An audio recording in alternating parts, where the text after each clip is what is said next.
Well, I saw a lot of sunshine, a lot of wilting heat. Actually, right now we're sitting in the shade of these beautiful old cedar trees here by the Hamilton Pool, which is a sinkhole, and just an unbelievable place. If anybody ever gets to Austin, Texas, you got to come out and see it. It's just beautiful, beautiful place. Cavern deep down into the ground with moss and ferns hanging and a little waterfall. Anyhow, yeah, today's Sunday, the 15th of August 2011. We completed the ceremony, the traveling ceremony today. As I said earlier, last night was a little disheartening because the message we got from the spirits and from nature and from the animals and dolphins and whatnot was that basically we had created this problem, and if we were helped out of it, would we have learned our lesson, or would we be like a spoiled kid that just continues to do things that are destructive? So all I can do personally is make the decision myself not to treat the earth that way or to treat nature that way, and encourage others to do that as well, but I can't be responsible for what they do. And what we were told is that if enough people were to treat the earth respectfully, and that was the real key word, was respect, that the spirits would intervene and help us with this drought and with this heat wave.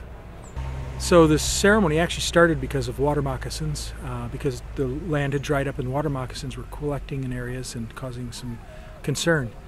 And interestingly enough, the ceremony ended with a water moccasin. Went down to the pool to put the tip of the pipe in the pool to connect the waters. And the place that I chose to do it, there was a water moccasin coiled up there. So one of the words that we've been getting is being adaptable. And so I had to be adaptable and move to a different point because I didn't really want to disturb that water moccasin. After all, it was his place to live. And if I disturbed him, then he'd have every right to bite me. Just sort of like these droughts, we've disturbed this land and our entire continent, and in a way we deserve it. But thank goodness we don't operate on that principle totally. We also have the principle of grace, and if we learn our lessons and change, if we balance the karma of what's been done to the land, then maybe we'll get some help. So what the spirits said at the ceremony was that in 24 hours, those that had gathered together, which was an awesome group of people, I smile because everybody that was there was such a beautiful addition to the ceremony. And to those that might see this, I really thank you guys for showing up. Out of the blue, people came from different places in Austin, Texas that I didn't realize lived here. Friends from the keepers, Cherokee friends. Anyhow, each one of us had the opportunity to ask for a personal request, and we were told that in 24 hours we would see the answer of that, an answer to those requests.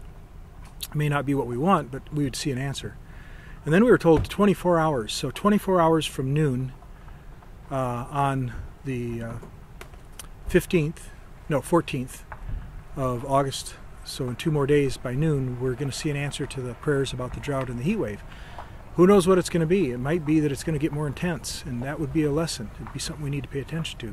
Hopefully, if we change our attitudes, and those of you out there who have been following this will kind of adapt your attitudes to be a little more respectful of this planet we live on and of each other and all the creation, then maybe the thunder beings will bring some storms in and cool this area off and bring some much needed water, regenerate that aquifer and the creeks and the ponds and rivers and the ocean. So with that, I'm sitting here in 100 and some degrees in the shade. It feels pretty good after hiking up and down in there, and I think I lost about 5 pounds in water alone.